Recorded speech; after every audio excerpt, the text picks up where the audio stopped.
And we'd all sort of seen this theme, which was like, if you could get the people side right, it's a great predictor of success for the sorts of projects we were working on.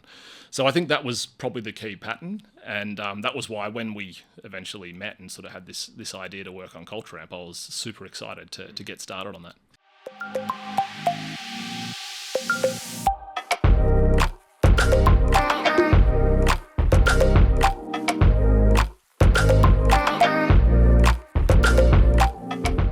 Rod, welcome to the first podcast. Thanks for having me. So we always like to paint a picture at the start, first obviously laying some context of the company that obviously the interviewee is from. Do you want to maybe talk a bit first about what Culture Amp is? Yeah, sure.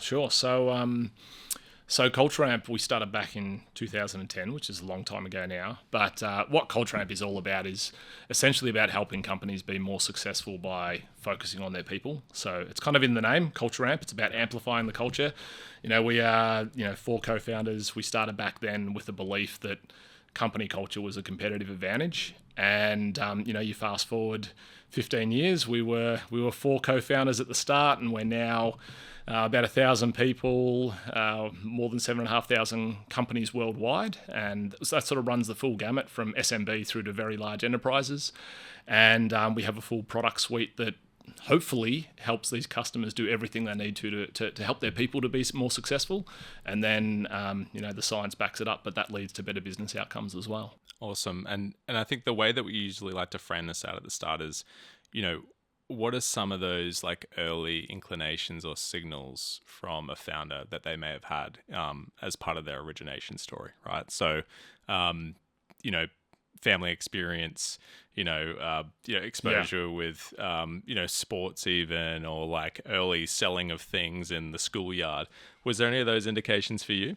It's interesting. I was never one to, even when I was working, like when I was actually out consulting, I probably wasn't someone who ever thought they were going to start a business, which is kind of ironic now. But maybe the early signals for me, growing up, I was really team oriented. So I played sports. I played a bit of Aussie rules. I played a lot of tennis growing up as a junior. I played guitar, and I played in bands. And probably the thing that really got me excited was collaborating and work with others towards a common goal. So that's probably the synthesis, if you like. That's the line that I draw behind getting together with a bunch of other individuals and trying to create something together. Yeah. That was where I got a lot of joy from it. I mean, my dad was a plumber. My mum was sort of doing admin and bookkeeping and that sort of stuff. And but maybe there was a little bit of an entrepreneurial spark there. Yeah, I noticed in your tertiary studies that you did applied science, right? I did computer science. Computer science, yeah. That's right. Sorry, yeah. Computer science. And you chose that over like a creative career somewhat in music. Yeah. Is that correct? Yeah, I did. And that was thanks to my parents, because at that age, pretty much all I wanted to do was play in bands and be a musician. And my parents did say to me, "Hey, Rod, that's cool. Like, if you want to do that, that's fine, but it's a pretty hard life." And I was quite academic growing up as well. So they took me to a career counsellor, and they basically showed me a book where they just went through all the different courses I could do. And I had a reasonable TER score at the time, and I basically picked the course that was as high as possible and as close to my TER, and that was computer science and computer systems engineering. And then I discovered after about 6 months I wasn't that smart to do the computer systems engineering, and I actually dropped out of that, and I continued with comp sci from there. Yeah, it's actually really interesting. When I was doing the research for this, Matt Fairhurst from Schedulo, very similar somewhat backgrounds in a way. Like, he was actually somewhat technical, very creative in nature, human, but super passionate about product, which we'll unpack as well in a second. But that was actually really interesting. I've actually heard you say that you were never a particularly good engineer. Do you want to expand on that? I mean, I wasn't terrible. Like, I did well. What do I mean by that? Because I do say that quite a lot, and it's a bit of a running gag at Culture Amp as well, because there's not much of my code left in the. Actually, there probably isn't any of my code left in the code base. I was a reasonable engineer. I think what I learned when I went into the workforce was I was actually much better at working at the interface between the business and the engineering team. So I kept finding myself leading engineering teams, but actually not doing much building myself. Yeah. And I think it's because I like to geek out on the business problem. Yeah. I was probably better with the stakeholders than I was on a keyboard, and there were other people in the team who were just better and faster at building more robust systems than me. So I say I was bad, but I wasn't terrible, but I was just better at the other side of it, which naturally actually led to more of a product mindset over time for me. I mean, what we know now, obviously post-university, you went into a more corporate consulting career. Do you want to expand on like why that sort of transpired? And I guess, did you love it? Like, we speak to so many people on this podcast, and it's like, oh my God, I was a lawyer for 3 years. I friggin' hated it. And that's when I knew I needed to jump ship. But other people actually really appreciate their time in that corporate landscape. Yeah. Where do you sit? I'm in the latter for sure. I definitely had frustrations as well with it, but it taught me so many important things that set me up for, once it was clear I was going to start a company with some others, like, the lessons it taught me were so valuable. I started at Accenture, like straight out of uni, part of their grad program. Even though I say I was a terrible engineer, I was the engineer in that start group. There was like 25 of us back then who started all in the same week. And I was the guy who knew how to code. So it was almost like a celebrity, right, in that start group. But yeah, like being in consulting and working with enterprises, the big end of town, like it taught me so much about like understanding, stakeholder management, understanding how to lead teams, understanding how to motivate teams, and how to work in really big enterprise environments. I'm talking like telcos, banks, fast-moving consumer goods, that sort of stuff, which as an organization, like they're so big, they have so much inertia in a certain direction. If you can make change happen there, you can make change happen pretty much anywhere, right? So I think it taught me just a lot of those lessons about the core ingredients to drive change within people that could hopefully lead to some positive business outcomes as well. And it was also, maybe this is a function of working at Accenture with that start group, but man, those individuals I work with, they were so ambitious. They were really into their work and they were all hungry to grow. So it was the sort of environment which was tiring, but I learned a truckload. Was there certain, pattern recognition when you're looking across these industries? So if we're talking about like the NABs of the world, the Telstras of the world, was there sort of like this, like, okay, like this seems to be a recurring problem. Do I need to do something about this, basically? Well, I will zoom out and I won't use names, but in those types of like banks and telcos, that sort of thing. There was definitely a pattern, and what the pattern that I saw, and actually I met a couple of my co-founders in one of these large and transformation projects. The pattern that we would see is you would turn up, start a new project, you'd have a couple of years scoped out, it'd be hundreds of millions of dollars of investment, many vendors, and quite often you'd spend the first 12 to 18 months just figuring out if you were actually swinging at the right ball, right? And the interesting thing for me was, so often, like these were technology transformations, like a lot of it was rip and replace old tech. The tech was easy. It actually was, even for a below average engineer like myself. Like the tech wasn't the hard bit. It was like, how do you align everyone to work within that inertia of the org to implement a successful project? And I think, I then post Accenture, I was working at another consultancy doing similar sorts of gigs. But after 10, 12 years of doing that, this pattern I could see occurring again and again. Met a couple of my co-founders along the way. Met Didier, who's our CEO at CultureAmp still, and we'd all sort of seen this theme, which was like, if you could get the people side right, it's a great predictor of success for the sorts of projects we're working on. So I think that was probably the key pattern, and that was why when we eventually met and sort of had this idea to work on CultureAmp, I was super excited to get started on that. I've heard you say before that you were actually quite a risk-adverse person, or maybe you still are, and that, like, you needed some form of validation before kind of taking that leap. Because, again, like outside of looking in, like pretty solid corporate career thus far, then taking that leap into founding something. And this is like sort of formative years, I guess, in some ways for like early Australian tech. What was that decision-making process like? It's going back a while. Yeah. The decision-making process. So I still am, I think, by many standards, a little risk averse. Yeah. But I think I got to a point where it's almost like the risk of not trying to start something. It felt riskier to do that than to stay where I was. Right. In some ways, I was a master of risk. Right. In these corporate projects, it was like I was just trade-offs. I was trying to minimize risk. That's why you take on big consultancies. But yeah, I think I was at the point where I was becoming a master of risk in that environment, and it was like it was riskier not to have a crack at it for me. Was there a specific aha moment? Obviously meeting your co-founders is probably one of those, and having that, I guess, alignment and agreement on that pattern of problems that you guys have seen. But was there this specific, this is the time and we have to do this now? Oh, there are a few parts to that. I mean, a couple of aha moments. My wife really pushing me to do it. That was an aha moment. My brother really pushing me to do it. People saying you should have a go at this. I think that gave me confidence. Yes, meeting the co-founders, that was a bit of an aha moment as well. But I think the other thing was, honestly, Doug and John, they were doing something. They were on my back about having a go at this, and everything lined up, but it was almost like this is happening with or without me, right? And I need to be part of this. Yeah. So, I think a lot of my motivation around work is the team that you're working with, for sure. And I was super fortunate to co-found with Doug, John, and Didier, right? There was a lot about those guys that it was like.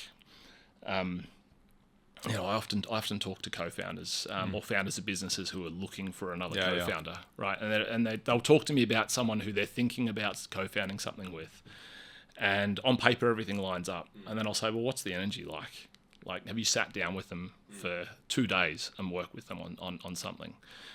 Because I think that energy is quite it sounds a bit woo-woo, but it's an intangible thing, right? And when I spent time with Doug and John and Didier, it was like, this is the stuff that we can do something great together. So I think that aha moment, getting back to your question, it's a big part of it for me. So that was pretty special. Was there any, it kind of reminds me of the conversation that we had with Go One. Similar circumstances, 4 founders, they'd kind of met at school, had these kind of touches of entrepreneurship, went on to these impressive careers, came back together in Logan, Queensland, of course. Yep. And, built Go One of what we know today. Did you guys have specialities or allocated responsibilities at that point in time of what you're going to focus? Were you the product guy or the technical guy? No, it's funny. We did do that thing, which it's probably embarrassing to say, but we all had C titles on the website originally. I think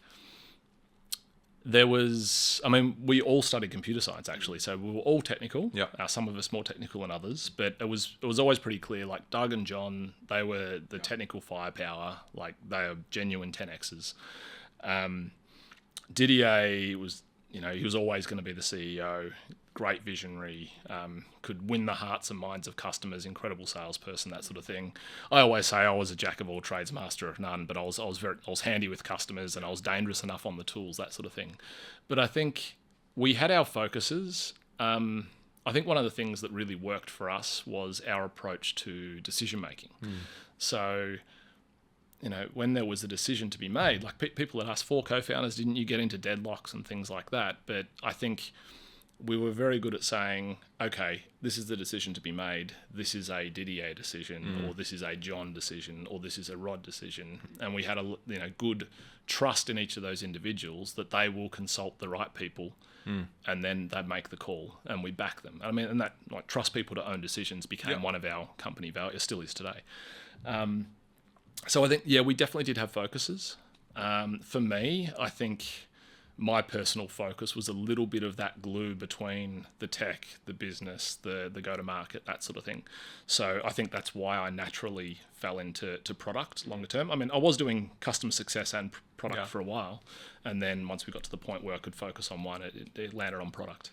And then I guess the follow-up question to that is times of turmoil or, the ups and downs, especially early stage. I think I read somewhere that you guys had a couple of product failures before launch, or some iterations or pivots, whatever we want to kind of define it as. Product failures, yeah. And like, how do you, like, that's one example. Yeah. It might be, not successful fundraise, customer churn early, trying to find product market fit. Like, how do you guys kind of go through those ups and downs together?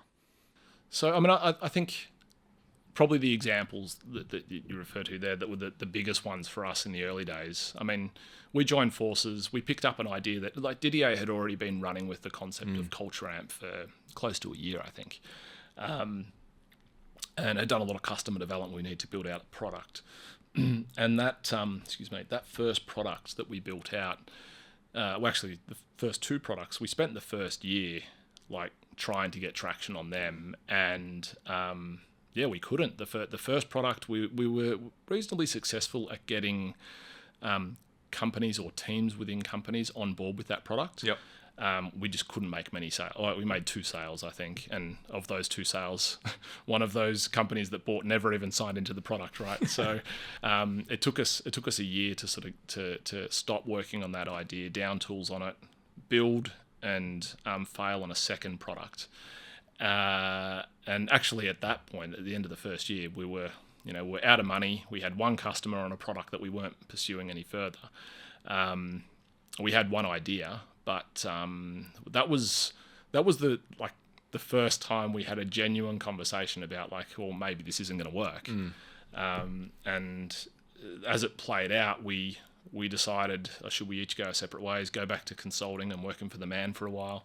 And we decided, no, actually, if we do that, we're not likely to get back together.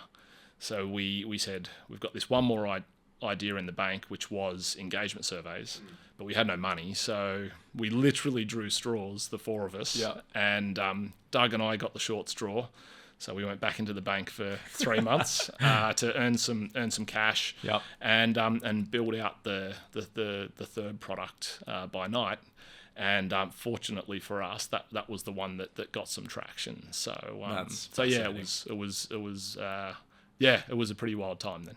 If we also think about that time as well, like maybe from a market dynamics perspective as well, like, did enterprises in Australia like get the problem statement, like employee culture? Yes, they did, but we actually found, I mean, we got a lot of our early traction was in the US. Yeah. That they were a little more progressive with what we're trying to do. So basically, like, to share what the product was, It was effectively employee engagement surveys, which traditionally was something that, like, companies were running employee engagement surveys at the time. It's just they were using consultants to come in, spend a couple of months interviewing them. They'd launch the survey, they'd sort of read them back the results, those sorts of things. So there were companies who did it in Australia, but they tended to be bigger enterprises because it was an expensive process to run, or they were trying to do it themselves with, like, a SurveyMonkey or something like that. The interesting thing was for us, and I think this is probably why we got traction in the US, or one of the reasons why we got traction in the US early, was fast growth tech was where we kind of cut our teeth on the West Coast of the US, and they didn't really want to work with consultants. They were a little bit more tech forward. They were prepared to take a punt on a product built by 4 guys in Australia. I think that traction that we got over there with some fairly aspirational cultures early on, I think that kind of helped carve a path for others to follow as well. So we actually got more traction in the US, and then I think off the back of that traction, it helped us get more traction here in Australia. Do you think that was like logos or anything like that, or I think that was part of it. Yeah. Like I think it's early on we had a couple of big moments for us when we were still bootstrapping. So we bootstrapped for the first 3 or 4 years. But during that time, because we were able to get some traction on the West Coast, we won Square as a fairly early customer, and that was sort of a notable brand. And once people knew, this was early days for them as well, right? But once we had them, they paid attention. And then I think the other one, which was a little bit of an inflection point, if you like, for us, was we won Adobe. And this was inside our first sort of 60, 70 customers. And we had some trendy Silicon Valley brands, and then we had a big enterprise like Adobe on board. And I think once we had them on board, like, people paid attention, because if you can make it work for Adobe, you can probably make it work for any enterprise. So that was a big moment for us. I do want to gear shift here to product, because you're the guru. So how would you explain product to just an everyday person on the street? Probably poorly. How would I explain product to an everyday person on the street? I've tried explaining what we do to my parents, and it doesn't work.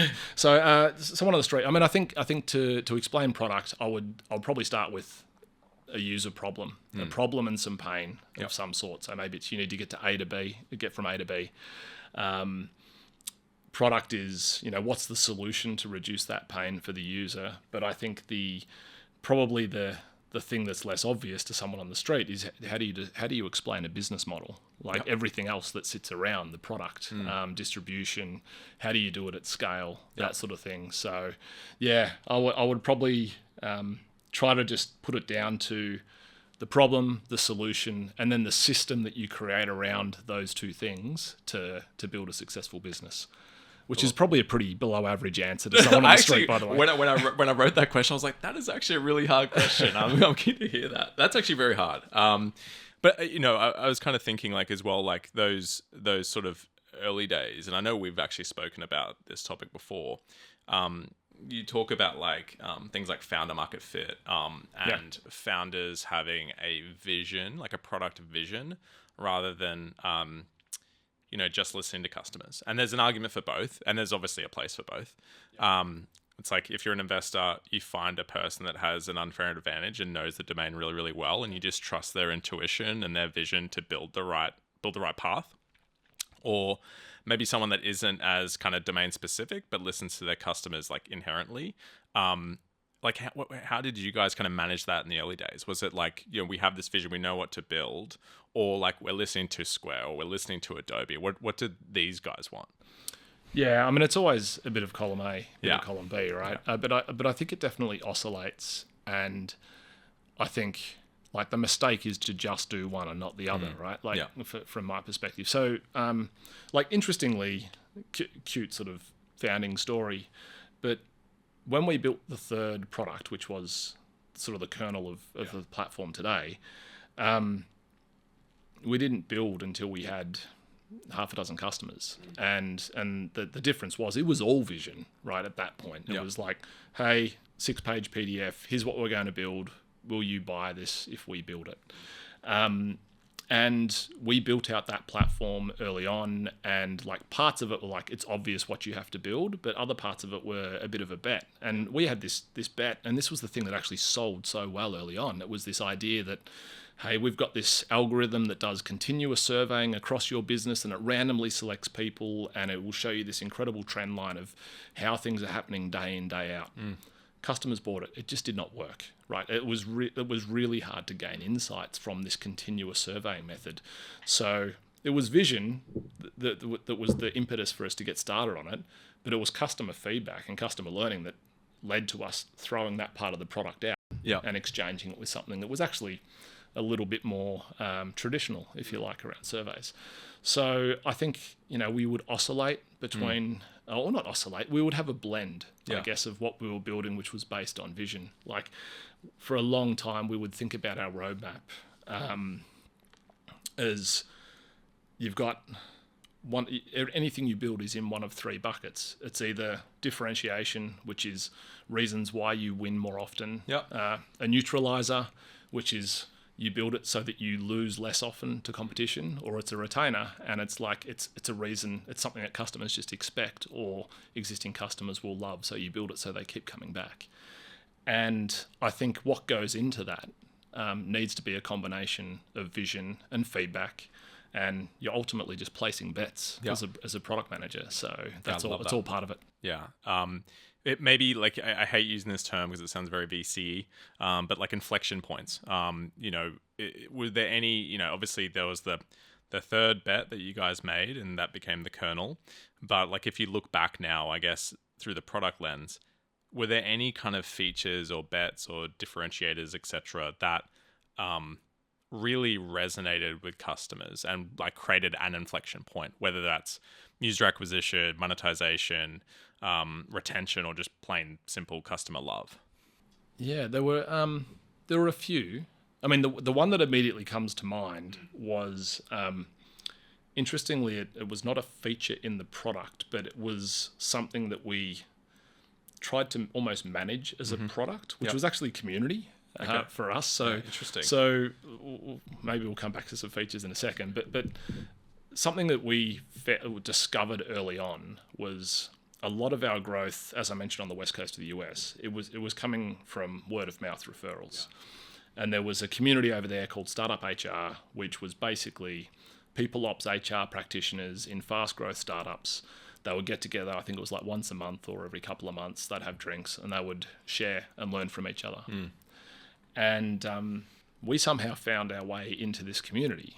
And I mean, my theory, if you like, is that people ops and HR in fast growth startups, that they're not the heroes in those businesses. Like the heroes are the engineers, and they don't have heaps of support internally, so they look left and right and they go out to their community to get advice. And we had a bunch of our customers who were part of this community, and they started referring us on. Like the myth was there was a Google spreadsheet somewhere that had the HRIS, Bamboo HR, engagement, culture app, right? And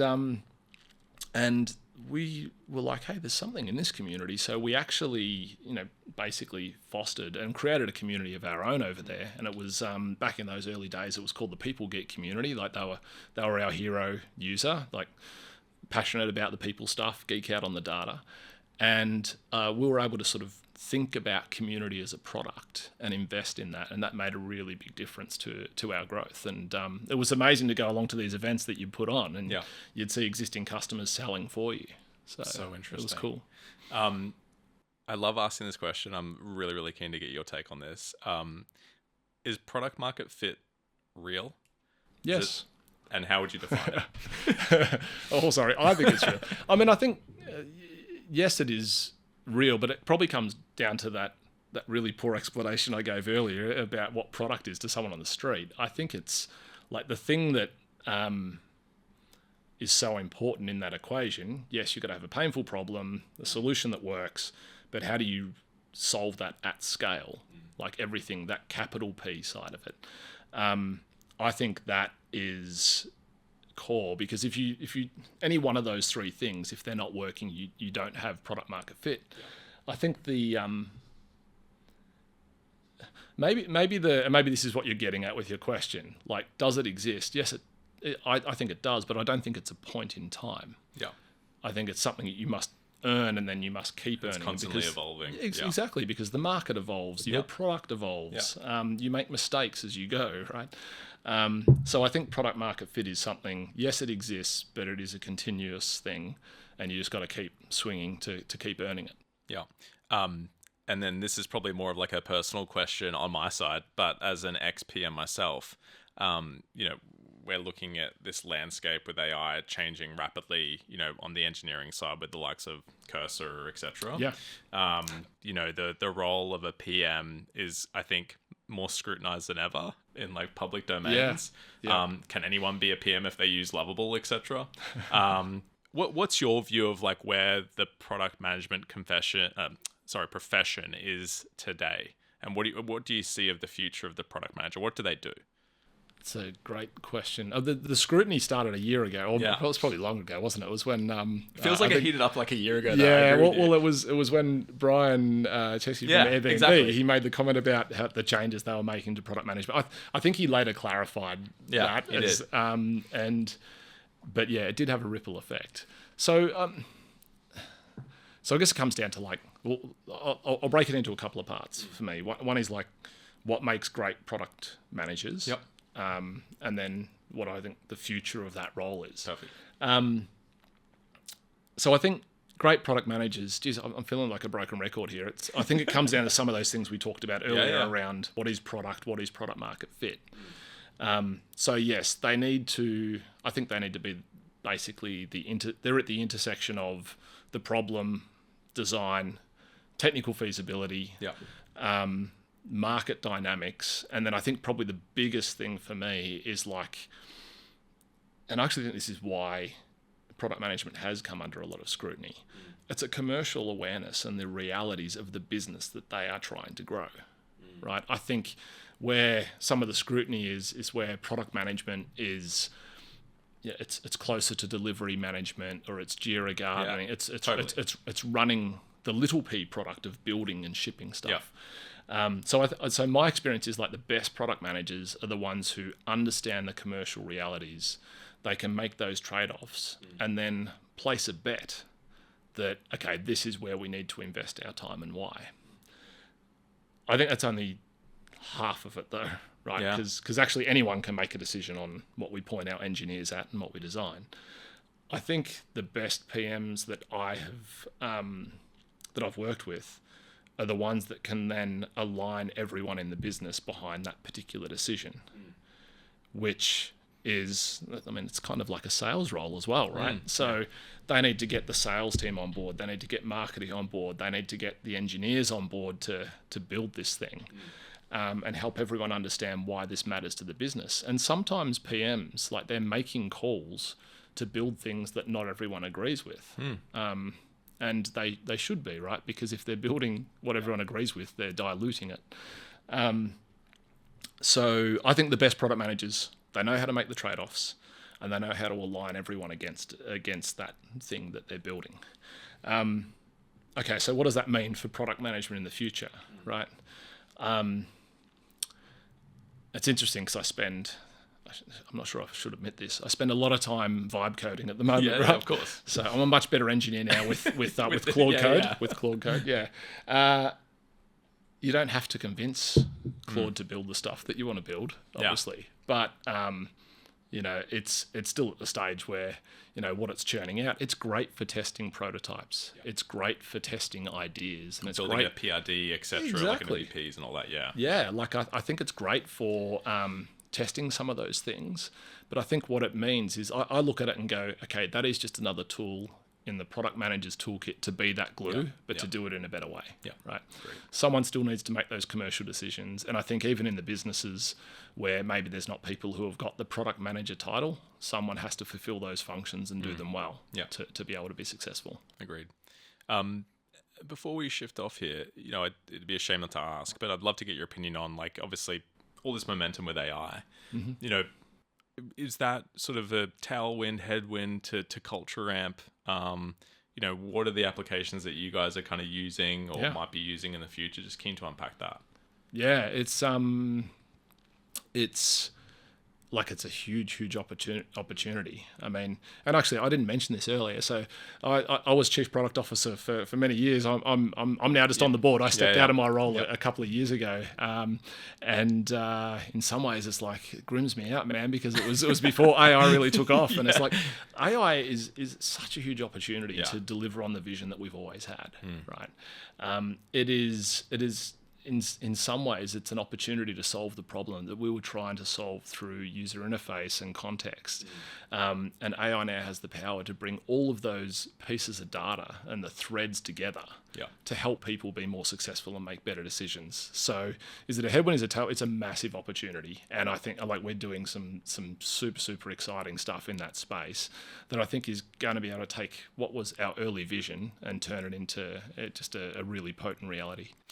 I want to shift to fundraising here, and you've already referenced before that you guys, I guess, somewhat unique in a way that you bootstrapped for nearly 4 years, right, before raising that first round. Do you want to maybe unpack as to why that was the strategy?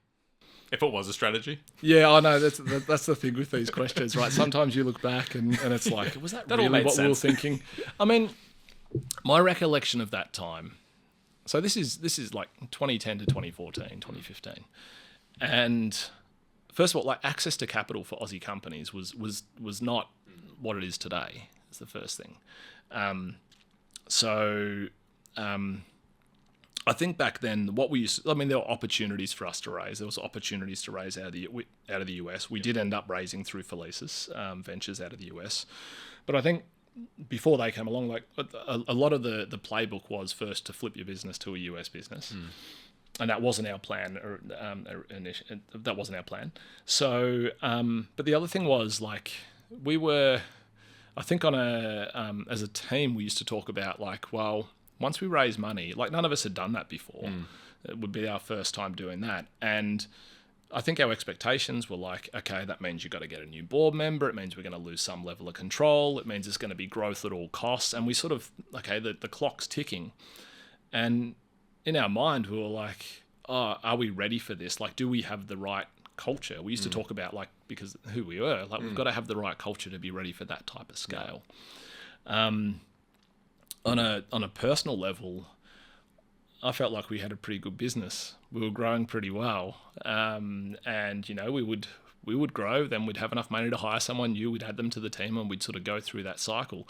And so psychologically, for me, it was like I was happy when I was just playing with my own money, and I was like, I know this is so counterintuitive for a founder, right? But at the time, it was like if it's other people's money, I wasn't sure if I was comfortable with spending their money at the time, which is weird given how much money we've raised now. But I think that was part of it, and we had opportunities, and actually, I think we were really fortunate.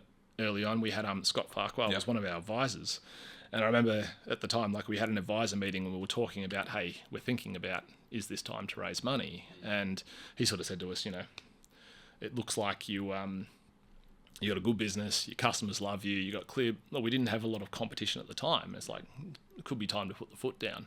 And then immediately after that session, we actually got a call from Felicis, and they were like, we're keen to put a term sheet forward, and then it happened from there. What did that look like? Because that's so fascinating, because I was going to ask you a question around like the process, but I didn't realize it was an inbound from Felicis. Like, did you have to then we had been talking, nurturing a relationship? Yeah, with I think those guys? so, and I think they originally took some interest in us because we had half the portfolio on as customers. Right. And I think the other thing was they believed the world that we believed. They believed culture was a competitive advantage. I mean, some of the early conversations we'd had with other VCs, they were like, why on earth would companies want to ask what their employees think? Like, and there was just, they weren't in the same space. So Felicis was such a good partner for us because they believed in the problem space. They believed in us, and I think a lot of those fears that we had early on about control and being told what to do, like none of that played out. Like they just, the irony was like, I'm talking to a VC, so this, but it's like interests are so well aligned most of the time. It was they were great partners for us. And maybe like again, I know you touched on it there, but like what was that time like as an Aussie company, like in the Bay Area with like, a US VC? Like what was there a stigma? Like what was their view of like the Aussie tech landscape? That's a really interesting question. I mean, I think it worked for us. Yeah. Because we were a bit different. Right. I think And we did, like we used it from even when it came to things like sales, right? Like the fact that we were Australian, we used that to our advantage. And it's funny, it's bringing back a lot of memories now.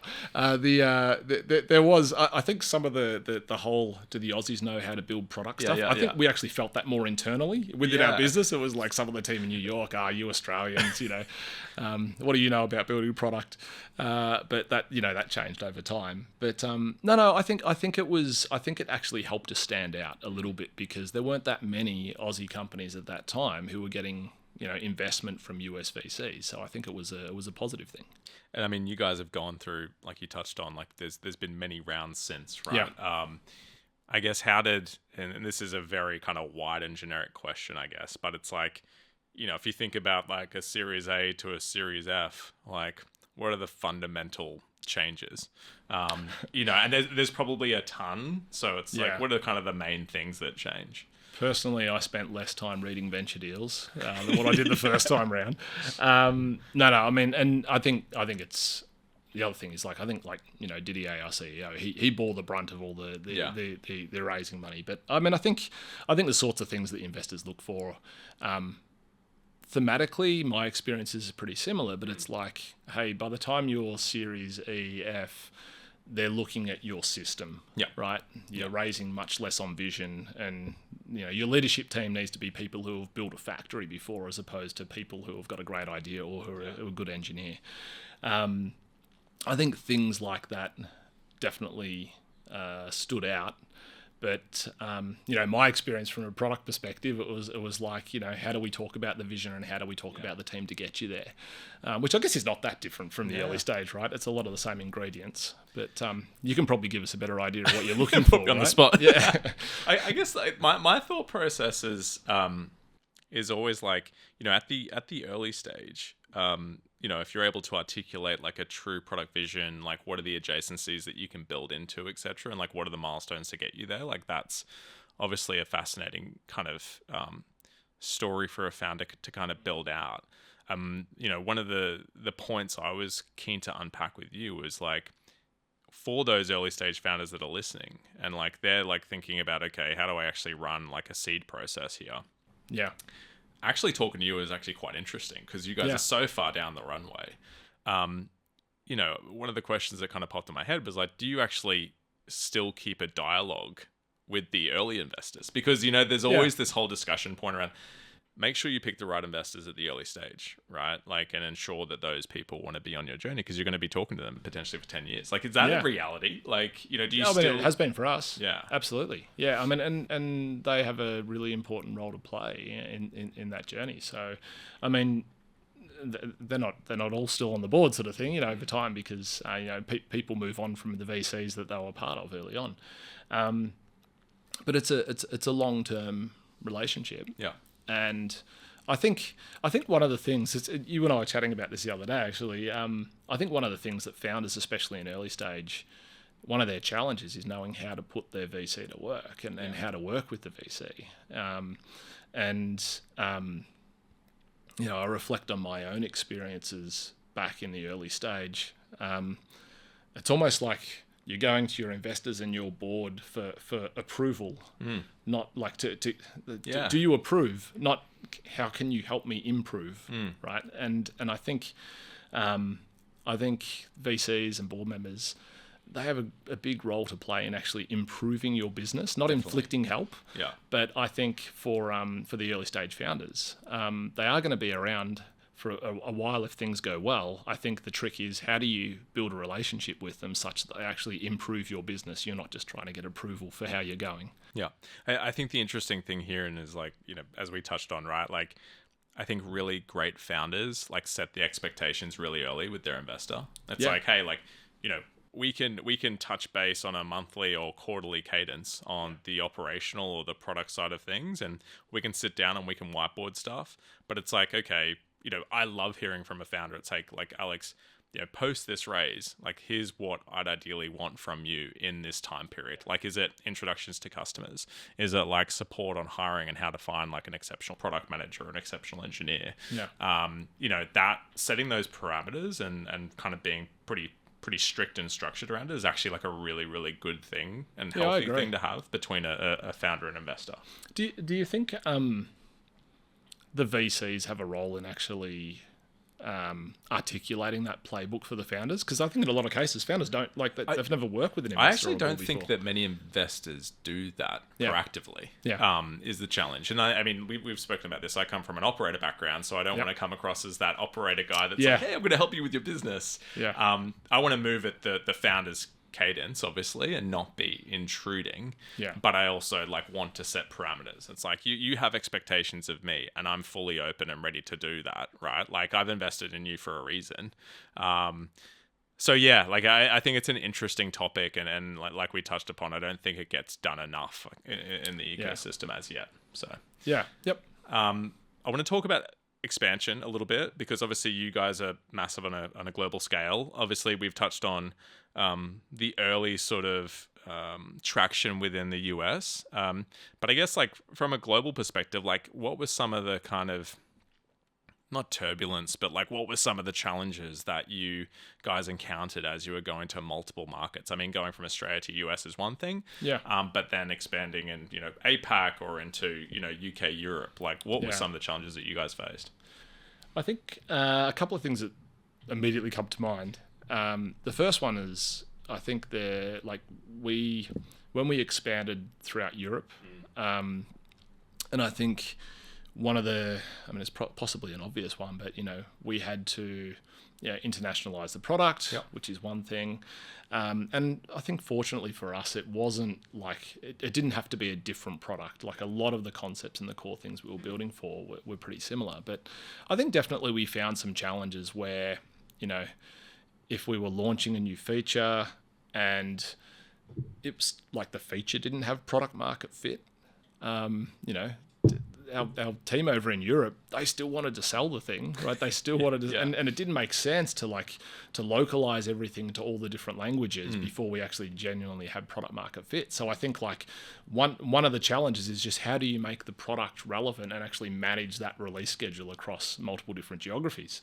That was made a lot harder by the fact that when we were awake, everyone in Europe was asleep, right? Yeah. And in New York as well.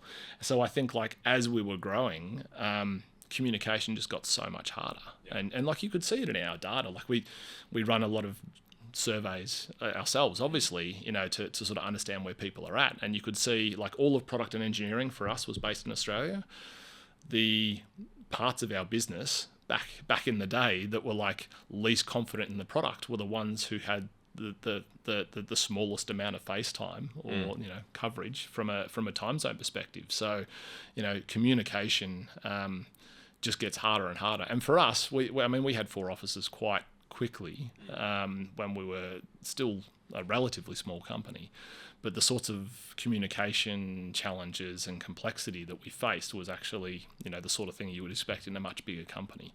So I think those things stood out. I actually think that's a really good segue because, we spoke about this earlier and we talked about culture and values, right? Yeah. And like one was learn faster through feedback, which is exactly what you were just talking about there pretty much. Yeah. Trust people to own decisions, have the courage to be vulnerable, amplify others. How did these values come about and how were they kind of decided early on? Because I think it would obviously be a shame not to talk about culture in this forum, but keen to unpack that. So the first 3 that you mentioned there, it was actually relatively simple. Like if you have access to Culture Amp's Confluence, you would see like there's a page where basically each of the founders, and that was fairly early on, I can't remember exactly when, but we articulated for each co-founder like what were the things that we believed were most important to us as individuals, but also we thought were most important for the type of company that we were trying to build.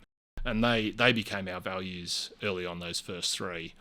The 4th one, amplify others, was kind of interesting because that actually came about because one of our employees came to us and said, there's a missing value. And I was like, okay, nice one. You don't just pluck values out of thin air. We've got a good business here. And this employee was like, no. And they looked after people science internally. Yeah.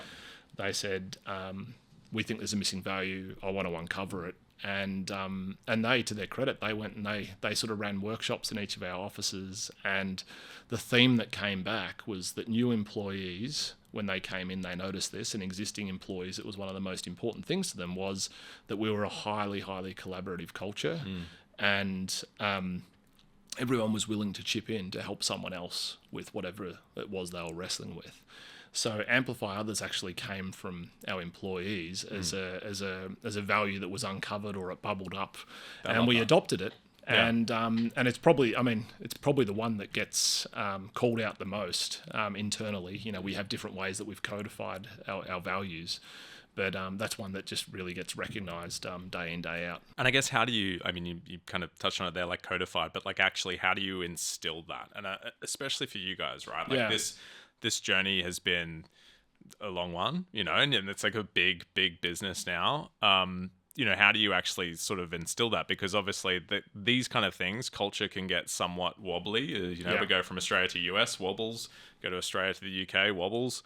How do you guys kind of manage that effectively?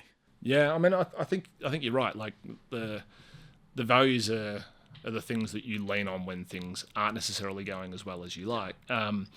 And I think Culture Amp, you kind of get value to death when you go to Culture Amp. It's such a big focus. But I think in many, many companies, like the way values are rolled out, it's It's like the word accountability, and it's a poster on the wall, and it's two dudes shaking hands with accountability written under it, and people are like, how do I relate to that? So we have like this thing called the Culture First Blueprint internally, and what it talks about in there is for values to be effective, they need to be clear and they need to be embedded. Clear means I understand the golden behaviors, which are the behaviors that we all should exhibit to be living this value. But I also understand the shadow behaviors or the negative behaviors that kind of look like they're the value behaviors, but they're kind of weaponized and they're destructive. So first they have to be clear. Secondly, they need to be embedded in what you do. And embedding it means it should be you should have questions in your interviews about your values to test whether people are likely to live them. It should be measured in your performance reviews. It should be part of growth and development plans. And if people don't get it right, like it should be a reason why you consider parting ways if people aren't living the values. And I think they are like, if you can make them clear, if you can make them embedded, you can lean on them when you need to lean on them, which is quite often when things aren't going the way that you would like them to go. Yeah. I actually read on the Rampersand website, shout out to Rampersand as well, because that's how we got connected. Yes. But, I'll read it out here. Rod's superpowers in overcoming product and people challenges in tandem, getting to product market fit, making the right hires, having the hard conversations. And it made me think about kind of you as a leader, right? There's the culture piece, which is like overarching sort of firm org level, but also you as a leader. And that obviously would have drastically changed from early days to later days. Do you want to maybe kind of talk through like how your leadership style has evolved over that time? Sure. Leadership style evolution. It's interesting because when we started Culture Amp, I always thought, like I was naturally going into leadership roles, and I always thought, no, I'm pretty good at the leadership stuff. The people stuff's cool. That won't be the hard part of building Culture Amp, which is kind of ironic given why we started. We focused on the business, but that's definitely been the most challenging part for me. And I think, growing as a leader through that scale, I think I probably had the reputation of always being nice, quite nice, and I think probably the biggest thing that has evolved for me is like the distinction between being nice as a leader and being kind as a leader, right? And I think nice is not trying to hurt people's feelings, and kind is telling them what they need to hear so that they can get better, right? And I think for me as a leader, like as the business got bigger and bigger, I probably got better at being kind rather than being nice all the time. Sometimes you just want it to be like it is in the early days where you're just mates with everyone. And that was something that I had to, I guess, grow into myself. Yeah. I think the other thing is, like, speaking of growth and scaling, right? I think, I think one of the challenges for founders, if your business starts taking off, is like, how do you scale yourself, and how do you scale yourself quickly? Like as a leader, I tended to be someone like I would always hire engineers because they could build stuff rather than hiring product managers. Yeah. I'd say to Doug, Doug our CTO, I'd say you can have the headcount, mate. It's all right. I'll just try and get by. And I think hiring good people is such a way to scale yourself as a founder, right? Like for me, it's like, you got to be healthy first, healthy body, healthy mind. Then there's like the top of the pyramid is like productivity hacks and that sort of thing. And people tend to spend an inordinate amount of time on there, and it makes like this much difference. Yeah. But you hire the right people and it gives you genuine scale. Maybe just a question on that, because we asked this same question, and I love getting this like cross section of answers. But like, what are the traits that a founder should look like at the early stage? Like, are there certain kind of traits and personality, etc., or past lived experiences that you think are kind of better suited to people in the early stage of a company? Do you mean founders? Like you look for in founders, or founders hiring people? Yeah, in hiring people. Yeah.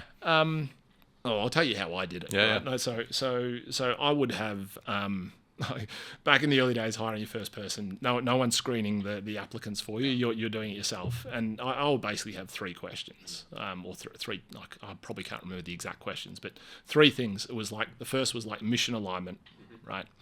they had to have some sort of passion about the problem you were trying to solve.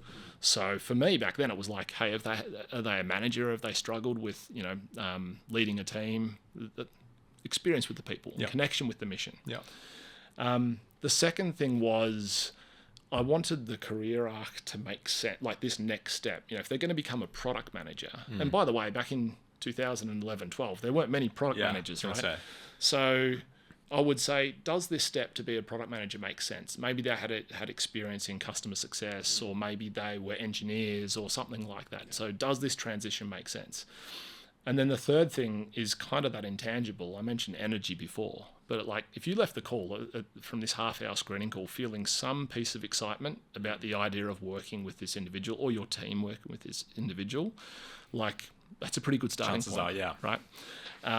So mission alignment, I guess a career arc where this step made a lot of sense through some sort of lived experience, and then energy and excitement to work with them. As we look to kind of wrap up here, you referenced this at the start of the conversation, but like your whole mandate when you started Culture Amp was around trying to move the needle on tech transformation, and you saw that across this pattern recognition with these kind of big enterprises, and the biggest kind of hurdle to that was people and culture. Looking back now, it's been some time. Do you think that you've made an impact?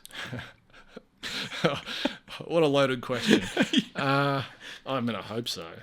I mean, if you surely. I mean, it'd be interesting. You make me want to go back and look through our benchmark reports now and see this engagement trending up. I mean, it's such a multivariate problem, right? And I think the world is a different world to when we started. And you look at our research, and so much of how people feel about work, or what they feel about work these days, is not about the work at all. It's about everything going on around them.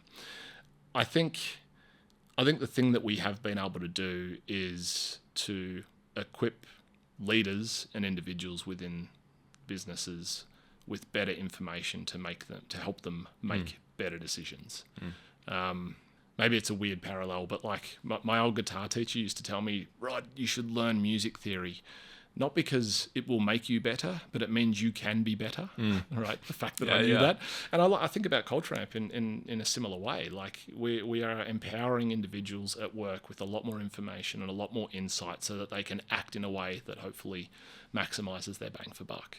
So I think I love that. I think we're making progress. Yeah. Final question for the early stage founders that are listening, what would be some final words of advice that you would impart on them? Words of advice. Well, when I think back on my time, actually, a nice segue here. Two things. In my time as the early stage, I did not do enough to tap into the wisdom of the other founders who are out there, who are going through a similar sort of thing. And like one of the great things in my role at Rampersand, you mentioned Rampersand before, I'm a venture partner there. I get to spend awesome time with the founders in that portfolio. But one of the things I've started there is called the Product Council, and it's basically a bunch of the founders from the portfolio and people from outside of the founders from outside the portfolio, and we get together once a month and we just jam on product and people challenges that we're facing. And I think back to like some of the connections I made early on, they were so impactful, but I just should have invested way more in chatting to other founders. So my recommendation, talk to your peers, talk to other founders, people who might be a little bit further ahead on the journey, or they've experienced something that you're going through right now. I think it can make a world of difference. Rod, thanks for joining us on The First. Thanks so much, Alex. Appreciate it.